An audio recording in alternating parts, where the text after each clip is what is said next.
আলোচনা যা করার আল্লামা আনসারী সাহেব থেকে শুরু করে এর আগে উলামায়ে কেরামগণ আলোচনা করেছেন। আমি তেমন কথা বলবো না, মিলাদ কিয়ামও হয়ে গিয়েছে। একটা কথা শুধু আপনাদের খেদমতে আমি আরজ করব, আনসারী সাহেবের আল্লামা আনসারী সাহেবের সূত্র ধরে আমি কথাটা বলবো। এটা বলার পিছনে কারণ হচ্ছে যে বর্তমান সময়ে আমাদের ঈমান আকীদাকে নিয়ে বিভিন্ন উলামায়ে কেরামগণ, আল্লামা নামদারিগণ, শাইখুল হাদিস নামদারিগণ কী করছেন যে আমার রাসূল সাল্লাল্লাহু আলাইহি ওয়াসাল্লামের প্রশংসার স্থলে, রসুলের সানাখানি করার স্থলে রসুলের নামে কুৎসা রটনা করছে। নাউযুবিল্লাহ। এ প্রসঙ্গে শাইখ আহমদুল্লাহ নামক একজন শাইখের কথা আমি বলবো। এর আগে আমি বলবো যে আমাদের মাঝে একটা কথা ফুটে আসতেছে বারবার, যে আমরা সুন্নি মুসলমানরা বা আমরা মুসলমানরা ইত্তেহাদ হওয়ার দরকার আছে। আমাদের অনৈক্যের কারণে, আমাদের ইত্তেহাদ না হওয়ার কারণে আমরা ইত্তেহাদ মানে হচ্ছে ঐক্য। আমরা ঐক্য না থাকার কারণে ইহুদি নাসারারা আমাদেরকে মারছে ইত্যাদি কথা বলছে। এই কথাও সম্পূর্ণরূপে মিথ্যা কথা, ডাহা মিথ্যা কথা। এই কথার কোনো কি নাই।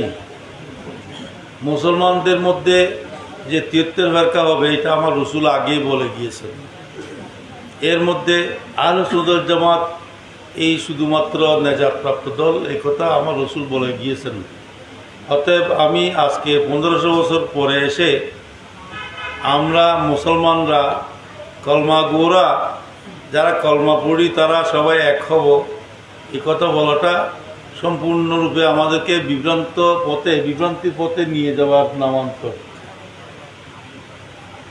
মুসলমানদের মধ্যে বিভক্তি হবে, বিবাদ হবে। এই বিশেষ করে এই মুসলমানরা বহুদা গ্রুপে বিভক্ত হয়ে যাবে। যেমন আমরা আপাতত মাঠে ময়দানে দেখতেছি মুসলমান নামদারি কলমা পড়তেছে আমাদের মতো, নামাজ পড়তেছে কিন্তু মহিলাদের মতো, কলমা পড়তেছে আমাদের মতো, কিন্তু তাদের চলন বলন কতন হচ্ছে এই যে অন্য ধর্মাবলম্বীদের মতো। অতএব মুসলমানদের ঐক্য একটা জায়গায় স্থিত, সেটা হচ্ছে আমার রসুলের প্রেম, আমার রসুলের ভালোবাসা। এছাড়া বিকল্প কোনো কি নাই। আমার মুসলমানদের মধ্যে ঐক্য হওয়ার কোনো পথ নাই। রসুলের প্রেম ভালোবাসা এবং রসুলের দিয়ে যাওয়া আদর্শ যেখানে যেই জায়গায় যে ব্যক্তি অনুশীলন করবে না তাকে মনে করতে হবে অন্য ফেরকার মানুষ।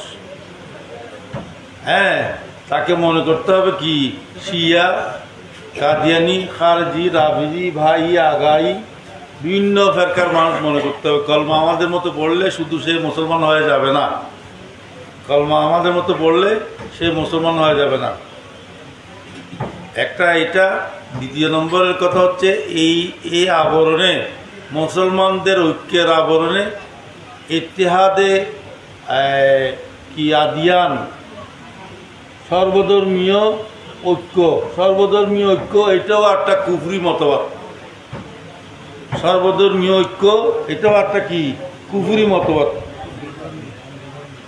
যেটাকে এখন কেউ বলতেছে কোনো দরবার থেকে বলা হচ্ছে অন্তধর্মীয় সংহতি সম্মেলন, হ্যাঁ, বা তৌহিদে আদিয়ান, ইত্তেহাদে আদিয়ান সমূহকে ইত্তেহাদ করা। যেহেতু আমার রসুল চলে এসেছেন আজকের থেকে 1500 বছর আগে, আমার রসুল আসার প্রেক্ষিতে আগের সমস্ত দিন সমূহ রহিত হয়ে গিয়েছে। এখন যদি কেউ বলে লা ইলাহা ইল্লাল্লাহ মুহাম্মদ রাসূলুল্লাহ বলিয়া আমি ইহুদি, মুসা আলাইহিস সালামের উপরে ঈমান রাখি, ঈসা আলাইহিস সালামের উপরে ঈমান রাখি, ঈসাকে আমি মানি, তাহলে সে মুসলমান হবে না, সে আমার রসুলের উম্মত হবে না, সে কাফের থেকে যাবে। হ্যাঁ, আর তাকে আপনারা এক দলের মধ্যে অন্তর্ধর্মীয় সংহতি সম্প্রীতি বলিয়া তাদেরকে এক করতে চাইলে আপনি নিজে মোর্শেক হিসেবে পরিগণিত হবেন এবং অন্যান্য আপনাদের অনুসারীদেরকেও মোর্শেকে পরিণত করবেন। যেহেতু রসুল আসার পরে আগের সকল ধর্ম কী হয়ে গিয়েছে, রহিত হয়ে গিয়েছে। প্রশ্ন করতে পারেন ঈসা ইসলাম তো আসবেন, তাহলে উনি কি নবী হিসেবে আসবেন না?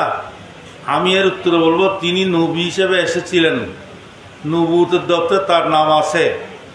তিনি আবার নতুন করে আসবেন যে নবী হিসেবে নয়, আমার রসুলের উম্মত হিসেবে। এবং আমার রসুলের উম্মত হিসেবে এসে আমার রসুলের দ্বীনকে প্রচারের জন্য ব্যস্ত হবেন। আমার রসুলের ধর্মকে, ইসলাম ধর্মকে কি করবেন? প্রচারক হবেন। প্লাস সে হানফি মাযহাবের অনুসারী হবেন। প্লাস তিনি কি হবেন? হানফি মাযহাবের অনুসারী হবেন। তাছাড়া আমাদের দলে আহলে সুন্নাত ওয়াল জামাতের দলে থাকবেন। উনি আহলে সুন্নাত ওয়াল জামাতের দলের বাইরে নয়, উনি আহলে সুন্নাত ওয়াল জামাতের দলে থাকবেন, অর্থাৎ মাতুরিদি অথবা আশাইরি এবং হানাফি এবং কি হানাফি মাযহাবের মধ্যে 4টা মাযহাব, ঠিক না? 4 মাযহাবের মধ্যে কোনো একতলাফ দ্বন্দ্ব নাই। কি নিয়ে? হালাল হারাম নিয়ে। হানাফি মাযহাব এটাকে হালাল বলেছে, শাফি মাযহাবে হারাম বলেছে, এরকম কোনো মশলা পৃথিবীর বুকে নাই। হ্যাঁ, মুস্তাহাব্বাত নিয়ে, ফুরুই মশালা নিয়ে কি আছে? হানাফি, শাফি, মালিকি, হাম্বলির মধ্যে কি আছে? মতভেদ রয়েছে, কিন্তু সবাই কিন্তু হক, বরহক মযহাব। কথাটা আমি বুঝতে পারছি? অতএব আমরা ইত্তেহাদে আদিয়ানও মানি না, ইত্তেহাদে উম্মাও মানি না, ঠিক আছে? আমরা ইত্তেহাদে উম্মাও মানি না, ইত্তেহাদে আদিয়ানও মানি না। দিনেরও ইত্তেহাদ হতে পারে না। এখানে একজন খ্রিস্টান বসলো, এখানে একজন হিন্দু বসলো, এখানে একজন বৌদ্ধ ভান্তে বসলো, সবাই মিলে যার যার কথা শেষে বলে গেল, এরকম হতে পারে না। এরকম হতে পারে না। এরকম বিশ্বাস রাখলে আপনি মোর্শেক হয়ে যাবেন, আপনি কাফের হয়ে যাবেন। দ্বীন ইসলাম থেকে, আমার রসুলের ধর্ম থেকে, আহলে সুন্নাত জামাত থেকে আপনি খারেজ, এটা প্রমাণিত হলো। আরেকটা কথা, আপনারা যেহেতু এখানে যারা উপস্থিত হয়েছেন প্রত্যেকেই ঈদ ই মিলাদুন্নবী 12 দিনব্যাপী ঈদ ই মিলাদুন্নবী সাল্লাল্লাহু আলাইহি ওয়াসাল্লাম শীর্ষক সেমিনারে উপস্থিত থেকেছেন, এরকম মানুষরা, আপনারা মুসল্লিবৃন্দ যারা এখানে মুহিব্বানবৃন্দ উপস্থিত আছেন, আপনাদের খেদমতে আমি আরজ করব, আব্বাজান কেবলার তকরিরের মধ্যে আপনারা শুনেছেন যে আমার রসুল সাল্লাল্লাহু আলাইহি ওয়াসাল্লাম দুনিয়াতে আসার পরে, প্রথম দুনিয়াতে পা রাখার পরে কি করেছিলেন? সেজদাতে গিয়েছিলেন, যেটা আব্বাজান কেবলার জুবানে আপনারা নিশ্চয় শুনেছেন।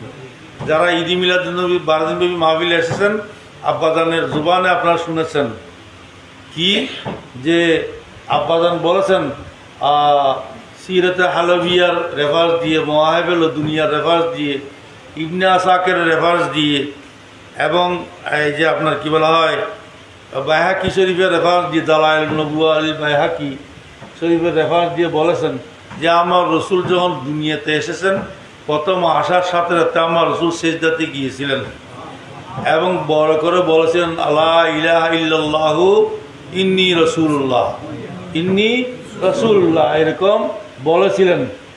প্লাস আমার রসুল দুনিয়াতে আসার আগেও খাজা আব্দুল মুত্তালিবের ঘরের মধ্যে খাজা আব্দুল মুত্তালিবের বিবিকে এবং খাজা আব্দুল মুত্তালিবকে বিভিন্ন জনেরা অভিযোগ দিয়েছিল যে মা আমেনা খাতুনের স্বামী মারা গিয়েছে, উনি এখন তো বিধবা একজন নারী, কে? মা আমেনা খাতুন। কিন্তু তিনি ঘর থেকে বের হলে যেদিকে হেঁটে যায় ওদিকে 7টা পর্যন্ত খুশবু থাকে। বিধবা নারী হয়ে তিনি এত খুশবুদার ব্যবহার করেন, এটার কারণ কি? ওনারা ওই আরব জাহেলি যুগের অবস্থা বলছি, আমার রসুল দুনিয়াতে আসে নাই এখনও। ওনারা আব্বাজান, আমার রসুলের আব্বাজান হযরত আবদুল্লাহ রাদিয়াল্লাহু তাআলা আনহু ইন্তেকাল করে গিয়েছেন। এই সময় আমার রসুল মায়ের পেটের মধ্যে মাত্র 8 মাস, মায়ের পেটের মধ্যে এখনও আমার রসুল দুনিয়াতে আসেন নাই। যেগুলো আমি আব্বাজানের মুখে শুনেছি, এখানে মাহফিলে তকরির করেছেন, সেগুলো বলছি, ঠিক আছে? এগুলো বলার পিছনে কারণ আমি বলবো আপনাদের খেদমতে। তো আমার রসুলের আম্মাজানের বিরুদ্ধে এরকম অভিযোগ যখন দিল, আব্দুল মুত্তালিবে মনে করলো এটা জিজ্ঞেস করার দরকার আছে। তো জিজ্ঞেস করার আগে তিনি তার বিবির কাছে গিয়ে বলল ব্যাপারটা, যে আমার এই ভাতিজার বিবি, তার স্বামী তো অনেক আগে মারা গিয়েছে, কিন্তু এখন আমার এই প্রত্যেকে এত প্রসাধন, এত সুগন্ধিযুক্ত সুগন্ধি ব্যবহার করে প্রত্যেকে এই সুগন্ধি পায়, আমরা একটু জিজ্ঞেস করব। আজকে করব, কালকে করব, 4-5 দিন হয়ে গেছে, জিজ্ঞেস করছে না, নিজের কাছে একটা শরম লাগতেছে। হ্যাঁ, তো একদিন ওয়াশরুমে গেল, মা আমেনা খাতুন ওয়াশরুম থেকে বের হওয়ার পরে খাজা আব্দুল মুত্তালিব ওয়াশরুমে গিয়েছিলেন। ওই ওয়াশরুমে গিয়েছিলেন ব্যবহার করার জন্য। দেখতেছে ওই ওয়াশরুমটা দুনিয়ার কোনো খুশবু এর সাথে মিলতেছে না, এমন খুশবু ওই ওয়াশরুম, যে ওয়াশরুম থেকে মা আমেনা গোসল করে বের হয়েছেন, ওই ওয়াশরুম থেকে ওইরকম সুগন্ধি পাচ্ছে। স্বামী স্ত্রী দুইজন মিলে মা আমেনা খাতুনের কাছে জিজ্ঞেস করছেন যে আপনার এই সুগন্ধিটা আপনি কোত্থেকে পেয়েছেন, কি ব্যাপার?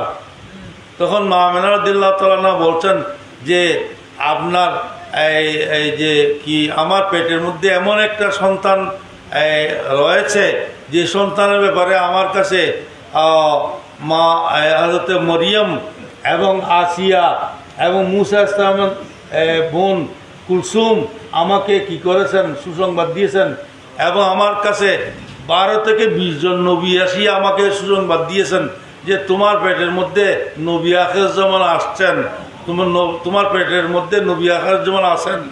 অতএব তুমি কোনো চিন্তা করি না, তুমি এই ব্যাপারে ভয় করিও না। সুবহানাল্লাহ, আর বড় করে বলবেন না সুবহানাল্লাহ। তাহলে এবার আমার রসুল দুনিয়াতে এসেছেন, মা হালিমায়ে সাদিয়ার ঘরে গিয়েছেন। মা হালিমায়ে সাদিয়ার কে দেওয়ার ক্ষেত্রেও খাজা আব্দুল মুত্তালিবের ঘরের মধ্যে আমার রসুল ভূমিষ্ঠ হয়েছেন। খাজা আবু তালেবের ঘরে, আব্দুল মুত্তালিবের ঘরে ভূমিষ্ঠ হয়েছেন। মৌলুদুন নবী এখনও রয়েছে ওখানে, যেখানে মৌলুদুন নবী রয়েছে সেখানে, সে স্থান থেকে মা হালিমায়ে সাদিয়া নেওয়ার জন্য এসেছেন। নেওয়ার জন্য কোত্থেকে? তায়েফ, কবিলায়ে বনু সাদ, কবিলায়ে বনু সাদ, ওইটা তায়েফে অবস্থিত। তায়েফ থেকে এখানে ওই সময়ের প্রথা অনুসারে বাসা শেখার জন্য এবং বাচ্চা ছেলেদেরকে অতি গরম থেকে বাঁচানোর জন্য এবং মার্জিত ভাষা শেখার জন্য, যেমন আমাদের দেশের মধ্যে বাংলাদেশের মানুষের খাঁটি বাংলা বলতে পারে না, যশোর অঞ্চলের, রাজশাহী অঞ্চলের নয়, যশোর অঞ্চলে কিছু খাঁটি বাংলা বলে, আবার ওদিকে নদিয়াতে খাঁটি বাংলা বলে, ঠিক না? খাঁটি বাংলা ভাষা বলে। তদ্ন্যায় আরব সংস্কৃতির মধ্যে ছিল যে ভাষা শেখার জন্য, ভালো সুন্দর মার্জিত ভাষা শেখার জন্য এবং কি বলা হয়, সুজলা সুফলা আবহাওয়ার পরিবেশের মধ্যে বড় হওয়ার জন্য, এবং ওই যে এই যে কি বলা হয়, শীতল আবহাওয়ায় পালিত হওয়ার জন্য, যেহেতু মক্কায় মুআজ্জামা ছিল কি অতি গরমের দেশ, গরম জায়গা, হ্যাঁ, পাথুরি এলাকা বেশি। অতএব তায়েফে দেওয়া, তায়েফ থেকে ওই সময় মারা আসতো এখানে, কি ছেলে নিয়ে যেত এবং ছেলেকে ওখানে নিয়ে লালন পালন করতো, দুধ খাওয়াইতো। 13 দিন বা 17 দিন এখানে সুয়াইবা মা আমেনা খাতুনের 3 দিন আর 13 দিন সুয়াইবা কি করেছিলেন, দুধ পান করাইছিলেন। এই 17 দিন, হ্যাঁ, এই 17 দিনের মধ্যে 17 দিন এখানে দুধ পান করেছিলেন। এরপর থেকে মা হালিমায়ে সাদিয়া কি করাইছিলেন, দুধ পান করাইছিলেন। এই 17 দিন সহ হিসেব করলে 2 বছরের অধিক আমার রসুল দুধ পান করেন নাই। 2 বছর একদিনের দিন দুধ মুখে দিয়েছে, আমার রসুল দুধ পান করেন নাই। তা আমি বলতে চাচ্ছি যে মা হালিমা সাদিয়ার ঘরে গিয়েছে, যে ওখানেও আমার রসুল যে নবী আখিরুজ্জামান সেটা প্রমাণিত হয়েছে। সেটা বিভিন্ন ক্ষেত্রে অনেক লম্বা হিস্ট্রি, লম্বা কথা, দীর্ঘ কথা, যেগুলো আব্বাজান কিবলা জুবানে আপনারা শুনেছেন। আমার রসুলের 2 বছর বয়সে একবার সিনা চাক হয়েছিল, 2 বছর বা 4 বছর বয়সে একবার সিনা চাক হয়েছিল, শক্কে সদর মুবারক হয়েছিল। আর যে কি বলা 10 বছর বয়সে একবার সিনা চাক হয়েছিল, শক্কে সদর হয়েছিল। আরেকবার নবুয়ত প্রকাশের আগে আরেকবার শক্কে সদর মুবারক হয়েছিল, আরেকবার মোসাইবার, আরেকবার মেয়েরাজে যাওয়ার আগে হয়েছিল। তাহলে আমার রসুল দুনিয়াতে আসার আগেও মা আমেনা খাতুনকে এইভাবে সুসংবাদ দেওয়া হয়েছিল। শুধু তা নয়, বাপ আবদুল্লাহও বিয়ে করতে যাচ্ছিলেন কোথায়, বনু নাজ্জারের মদিনা পাকের মধ্যে যাওয়ার পথের মধ্যে মক্কায় মুআজ্জামার যে মক্কা মুআজ্জামার পার হয়নি, এমন সময় এক ইহুদি মহিলা এসে বাবা আবদুল্লাহ রাদিয়াল্লাহু তাআলা আনহুকে বলতেছেন যে আপনি আমাকে শাদী করুন, আমাকে শাদী করলে আমি আপনাকে এরকম এরকম করবো, অমুক করবো, সমুক করবো। বাবা আবদুল্লাহ রাদিয়াল্লাহু তাআলা আনহু অন্তে সরে গিয়েছিলেন এবং বাবা আবদুল্লাহ রাদিয়াল্লাহু তাআলা আনহু আসা পর্যন্ত অপেক্ষা করেছেন। আসার পরে ওই মক্কা শরীফের যে জায়গার মধ্যে ধরে ছিলেন তাকে স্বামী হিসেবে গ্রহণ করার জন্য, আবার ওই জায়গার মধ্যে ওই মহিলা এসে ধরলো যে আমি এখন আপনি বললে আমি আপনাকে স্বামী হিসেবে গ্রহণ করব না, কেননা আপনার মধ্যে যে আমি মোহরে নবুয়তের নূর দেখেছিলাম, ওই নূরটা এখন ট্রান্সফার হয়ে গিয়েছে। অতএব আমি আপনাকে আর এখন স্বামী হিসেবে গ্রহণ করতে রাজি নই। আপনি আমাকে অসতী নারী মনে করেছিলেন, আমি অসতী নারী নয়। আমি তাওরাত এবং ইনজিলের মধ্যে পড়েছি আপনার কথা, আপনার হুলিয়া আমি দেখেছি, পড়েছি, এবং আপনার মাধ্যমে নূরে মুহাম্মদ সাল্লাল্লাহু আলাইহি ওয়াসাল্লাম দুনিয়াতে আগমন ঘটবে, সেটা আমি দেখেছি, পড়েছি। সেই হিসাবে আমি আপনাকে বলেছিলাম যেন মুহাম্মদ রাসূলুল্লাহ সাল্লাল্লাহু আলাইহি ওয়াসাল্লাম আমার পেট দিয়ে আমার ওরসে যেন আসে, সেটা আমি চেয়েছিলাম। সেই জন্য আমি প্রস্তাব করেছিলাম। কিন্তু মা আমেনা খাতুনকে আপনি যেহেতু শাদী করে ফেলেছেন, অতএব ওই আপনার নূরটা সেখানে ট্রান্সফার হয়ে গেছে। বাবা আবদুল্লাহর পেশানি মুবারক থেকে মা আমেনা শেখমে পাকে ট্রান্সফার হয়ে গিয়েছে। হ্যাঁ, তো আপনারা জানেন, আমি কথাগুলো এই জন্যে বললাম যে শুধু তা নয়, মা আমেনা খাতুন রাদিয়াল্লাহু তাআলা আনহা আমার রসুলের আম্মাজান মদিনা পাকে নানার বাড়িতে আমার রসুলকে সুইমিং শেখানোর জন্য, সুইমিং মানে সাঁতার শেখানোর জন্য বনু নাজ্জারের বাড়িতে, তার নানার, আমার রসুলের নানার বাড়িতে কি ছিল, একটা পুকুর ছিল। আজকের মসজিদে নববী শরীফ যেটা আছে, মসজিদে নববী শরীফ থেকে 200 গজ দূরে, সম্প্রসারিত হওয়ার পরেও 200 গজ দূরে, যেখানে এখন নামাজ পড়ে মুসল্লিরা, বাবুসালাম থেকে সোজা 200 গজ দূরে এখন একটা পুকুর ছিল, যেটা মাতামে বনু নাজ্জার বলা হয়। বনু নাজ্জারের মাতামার মধ্যে কি করা হয়েছিল, আমার রসুলের আব্বাজানকে দফন করা হয়েছিল। আমি আরেকবার এই মাহফিলের মধ্যে বলেছিলাম, কোন একটা মাহফিলের মধ্যে বলেছিলাম 1978 ইংরেজি সনের মধ্যে আমার রসুলের আব্বাজানের লাশ মুবারক তুলে ওখান থেকে বকি শরীফের মধ্যে আবার দফন করা হয়েছে। সুবহানাল্লাহ। তাহলে বনু নাজ্জারের ওই পুকুরের মধ্যে সুইমিং, সাঁতার শেখানোর জন্য নিয়ে গিয়েছিলেন, নানার বাড়ির মানুষের সাথে পরিচয় করানোর জন্য নিয়েছিলেন। তো ওখানে সাঁতার শেখানোর পর্যায়ের মধ্যে ইহুদিরা আমার রসুলকে ফলো করতেছে দেখে আমার রসুলের আম্মাজান চলে আসছিলেন। 5-7 দিন, 1 সপ্তাহ পরে চলে আসছিলেন। চলে আসার পথের মধ্যে আবুয়া নামক জায়গার মধ্যে, যেটা মদিনা পাক থেকে 100-150 কিলো হবে, 100-150 কিলোমিটারের মধ্যে আবুয়া নামক জায়গার মধ্যে আমার রসুলের আম্মাজান এন্তেকাল করেছিলেন, ওখানে দফন হয়েছিল। এন্তেকালের পূর্বে আমার রসুলের আম্মাজানে 6 মিসরার নাত কবিতা লিখেছিলেন। কবিতাগুলো অনেক লম্বা, বা অনুবাদ করতে অনেক সময় চলে যাবে। কবিতার মধ্যে উল্লেখ রয়েছে যে আমার রসুল সরওয়ারে আলম সাল্লাল্লাহু আলাইহি ওয়াসাল্লাম তিনি নবী আখিরুজ্জামান কে বলে গিয়েছে 6 বছর বয়সে আমার রসুলের আম্মাজানে বলে গিয়েছেন। শুধু তা নয়, আমার রসুল যে বনু সাদের হালিমা সাদিয়ার ঘরে গিয়েছিলেন, ওখানে যে সীমা নামে আমার রসুলের দুদু বোন ছিল, হ্যাঁ, যে সীমা নামক যে দুদু বোন ছিল, দুদু বোনে তাকে কোলে নিয়ে যে কি করছিলেন, দোলনা দিতেন, কান্নাকাটি করলে বা তাকে আদর করার সময় দোলনা দিতেন। আমাদের দেশের মহিলারা যেমন পুরুষেরা যেমন ছেলেদেরকে, বাচ্চা ছেলেদেরকে কোলে নিলে দ দ বলে বা বোর হলো দৌড় হলো বা এরকম কোনো কবিতা পড়ে না, ওইরকম কবিতা পড়ে পড়ে যে নবী আখের জামান আপনি মোহাম্মদ, আপনি দীর্ঘজীবী হন, আপনার দ্বারা পৃথিবীর মানুষ শান্তি ভোগ করুক, এই বলে বলে কবিতা আবৃত্তি করে করে কি করেছিলেন, হ্যাঁ, মা হালিমা সাদিয়ার মেয়ে আমার রসুলের দুদু বোন, যে দুদু বোনের সাথে কথা লম্বা হয়ে যাবে তারপর বলছি, ওই গজওয়ায়ে হুনাইনের সময় উনি বন্দী হয়েছিলেন, অ্যারেস্ট হয়েছিলেন। গজওয়ায়ে হুনাইনের মধ্যে 3 থেকে 5,000 বন্দী হয়েছিল হুনাইনের যুদ্ধের মধ্যে, যেটা ফতে মক্কার পরে হয়েছিল। এই হুনাইনের যুদ্ধের মধ্যে বন্দী হয়েছিলেন এবং আমার রসুলের কাছে সকল বন্দীকে উপস্থিত করা হয়েছিল। ওখানে আমার রসুলকে সীমা দেখে বলেছিল, আপনি আমাকে চিনেন নাই, আমি আপনার বোন সীমা। আমার রসুল যখন দাঁড়িয়ে গিয়েছিলেন, সুবহানাল্লাহ, আমার রসুল তার জন্য নিজের চাদর মুবারক বিছিয়ে দিয়েছিলেন।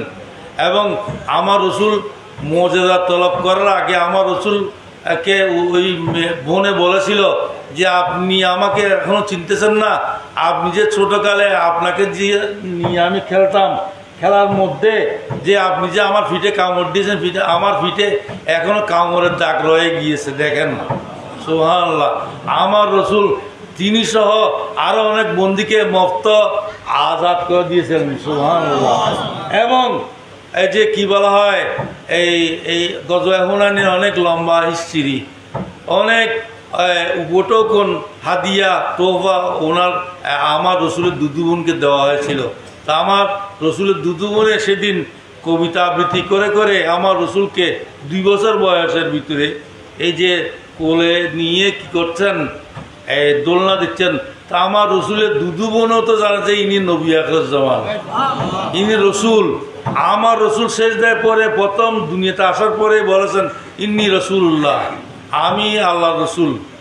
ঠিক আছে, তাহলে আজকের মৌলানা সাহেবরা, শেখ আহমদুল্লাহ সাহেবরা বলতেছে যে এটার উপরে আমরা যদি বিশ্বাস করি, এটাকে যদি আমরা বিশ্বাস করি, তাহলে আমরা গায়ে মুসলিম হয়ে যাব, আমরা কাফের মোরতাদ বেদিন হয়ে যাব। আমরা কি হয়ে যাব? বেদিন হয়ে যাব। হ্যাঁ, নাউজুবিল্লাহ বলেন প্রত্যেকে। সে বলেছে যে আমার রসুল 40 বছর আগে জানতেন না তিনি যে নবী হবেন। না জানলে আমার রসুল বুহাইরা রাহেব, যে 12 বছর বয়সে সিরিয়া গিয়েছিলেন, শামে গিয়েছিলেন, বুহাইরা রাহেব আমার রসুলকে চিনেছিলেন, চীনের দাওয়াত দিয়েছিলেন। খাজা আব্দুল মুত্তালিব ইন্তেকাল করেছিলেন 8 বছর বয়সে। হ্যাঁ, 12 বছর বয়সের মধ্যে খাজা আবু তালেব সিরিয়া যাচ্ছিলেন। আমার রসুল বায়না ধরল যে আমাকেও নিতে হবে।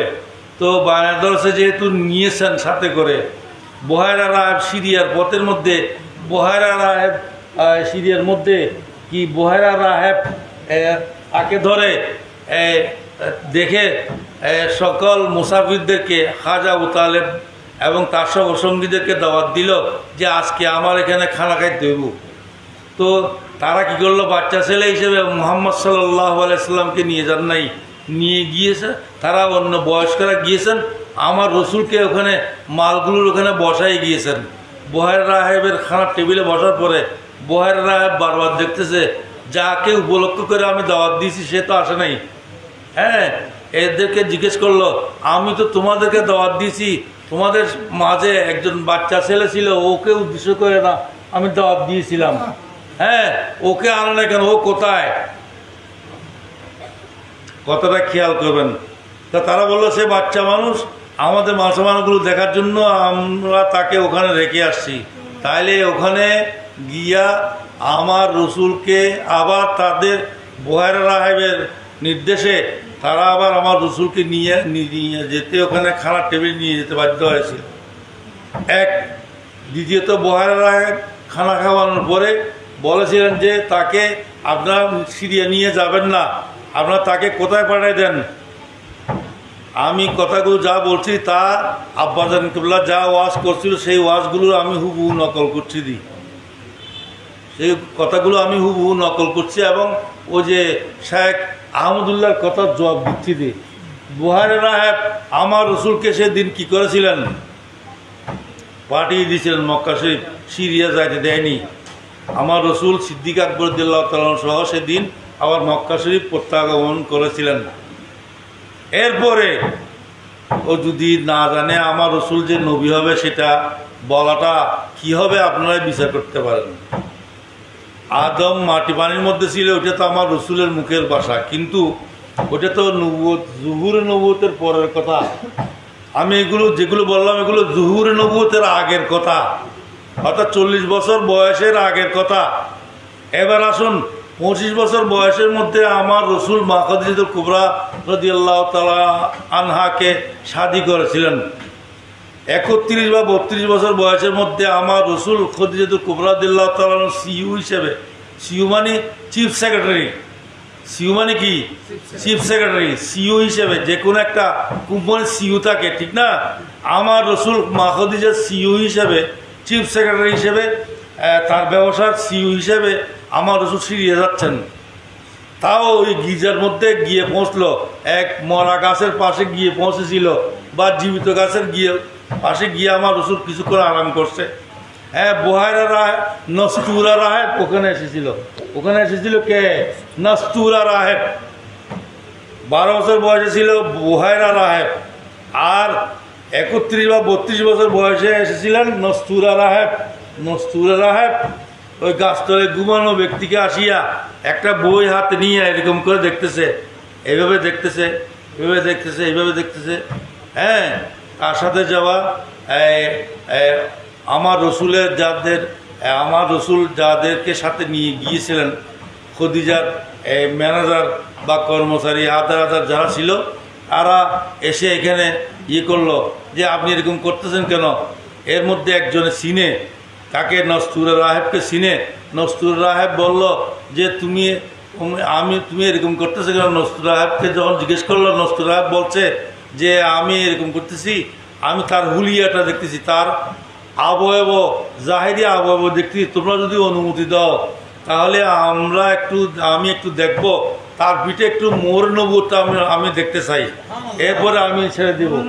হ্যাঁ, তারা অনুমতি দিল। আমার রসুলের পিঠের মধ্যে মোর নবুয়ত দেখেছিল এবং সেদিন সে মোর নবুয়তে চুমা দিয়েছিল এবং যখন তখন সে নস্তুরা রাহেব মুসলমান হয়ে গেছিল। সুবহানাল্লাহ, বড় করে বলেন সুবহানাল্লাহ।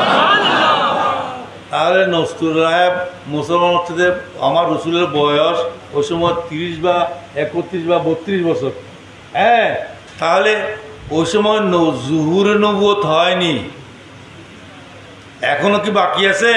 আমার রসুল কি জানে না যে কি বলা হয়, যে সিরিয়ার বাজারের মধ্যে খদিজার মাল বিক্রি করতেছে কাফের বেদিনরা, মোশেকরা, মোনাফিকিন, ইহুদি নাসারারা এসে বলতেছে লাত মনাতের ওজাতের শপথ করে বললে পরে কি করব, আমি তোমাদের মালগুলো ভালো বলে কিনবো, স্বীকৃতি দাও লাত মনাতের শপথ করে।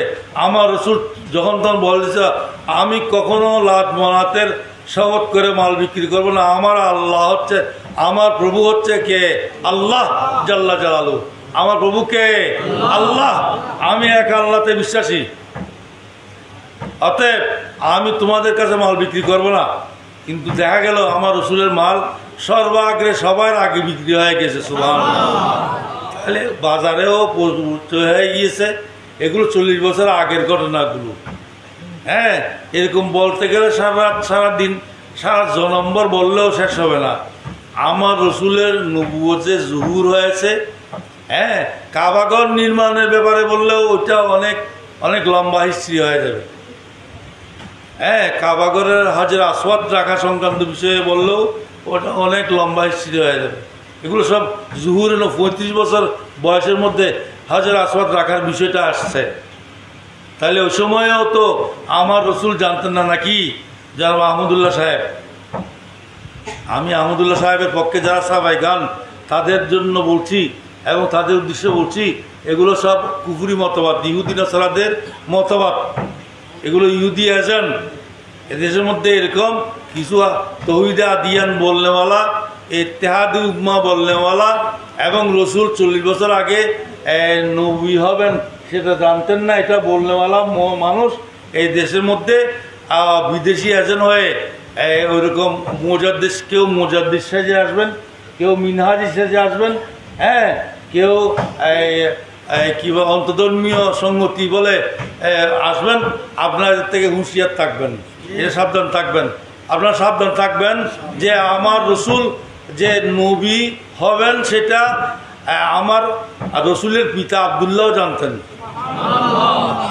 এটা আদম থেকে, আদম আলাইহিস সালাম থেকে বাবা আব্দুল্লাহ পর্যন্ত সবাই জানতেন। হ্যাঁ, যেহেতু বাবা আদম থেকে বাবা আব্দুল্লাহ পর্যন্ত সবাই মুসলমান ছিলেন, সবাই দিনের উপর ছিলেন, সবাই ইমানদার ছিলেন, মুআহাদ ছিলেন। হ্যাঁ, এবং সবাই কি ছিলেন? মুআহাদ ছিলেন। অনেক রকমের কথা মার্কেটে আসবে, খবরদার। এই যে শেখ আহমদুল্লাহ বলেছে যে লা তাকরাবু সালাতা ওয়া আনতুম সুকারা, এই আয়াতটা নাকি বরাবর আছে।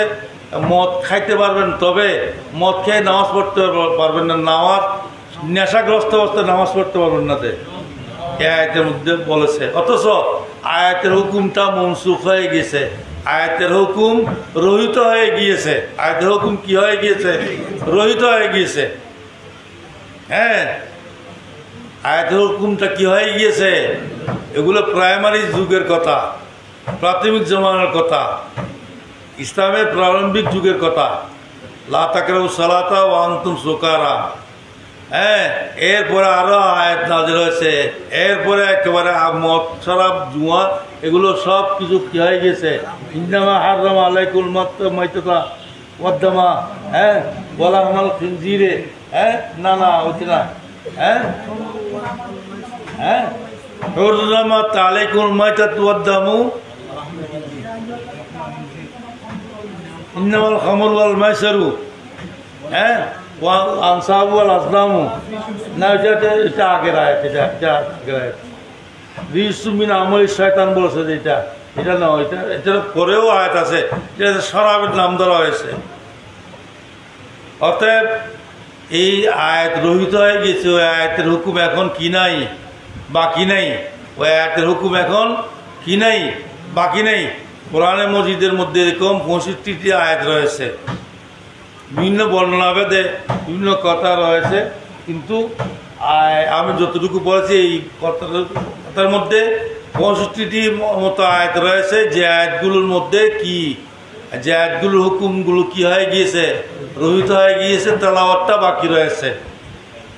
আল্লাহ রাব্বুল আলামিন আমাদেরকে হেদায়েত করুক, যে আমরা যে বাতিল ফিরকা, যে আমাদের চতুর্পাশে শয়তান যেমন আমাদের রগে রগে, আমাদের রক্তকণিকার মধ্যে কি করা চলাফেরা করে, শয়তান যেমন আল্লাহ তাকে শক্তি দিয়েছে চলাফেরা করে। এই ইহুদি নাসারার এজেন্টরাও, এই শেখ আহমদুল্লাহ নামদারি এরাও কি করে, এই আমির হামজা, শেখ আহমদুল্লাহ বা যত শায়েখ এখন বাইর হয়েছে, এই শায়েখরা কি হয়েছে? এরকম ইহুদি নাসারা এজেন্ট হয়ে আমাদের ঈমান হরণের চেষ্টা করতেছে। আল্লাহ রাব্বুল আলামিন আমাদেরকে হেফাজত করুক, আমাদেরকে রক্ষা করুক। এবং ইমাম হাশমি আমাদেরকে এগুলো অনেক আগেই শিক্ষা দিয়ে গিয়েছেন। অন্তপক্ষে অন্য কেউ মানে গৌসে আজম জিলানির ভক্ত, খাজা মঈনুদ্দিন চিশতি রহমতুল্লাহর ভক্ত, তারা ভ্রান্ত হতে পারে। আমি মনে করি মুহিব্বান রসুল এরা ভ্রান্ত হতে পারে না। যারা ইমাম হাশিমের তকরির শুনেছেন, ওয়াজ শুনেছেন, সোহবতে বসেছেন, তারা কোনোদিন ভ্রান্ত পথে যেতে পারে না। কেননা ইমাম হাশিম এগুলো পূর্বেই আমাদের কাছে বলে গিয়েছেন, আমাদেরকে এগুলো কি করে গিয়েছেন।